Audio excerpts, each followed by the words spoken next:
ராமதாசுடன் அன்புமணி சந்திப்பு.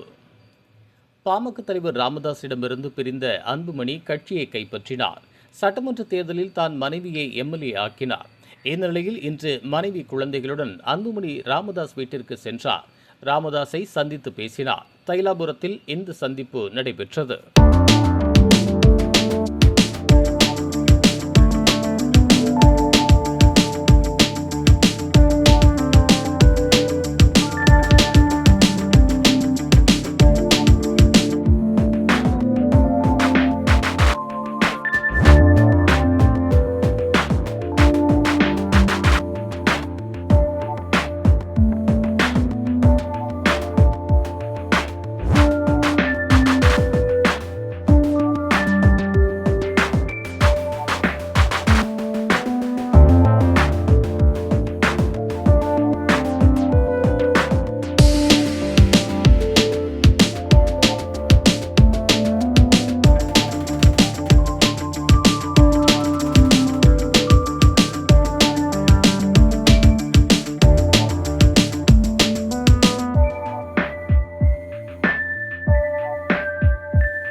இதுபோன்ற உள்ளூர் செய்திகள், மாநில செய்திகள் மற்றும் பயனுள்ள தகவல்களை உடனுக்குடன் தெரிந்து கொள்ள GST ஆன்லைன் மீடியாவை இலவசமாக சப்ஸ்கிரைப் செய்து கொள்ளுங்கள்.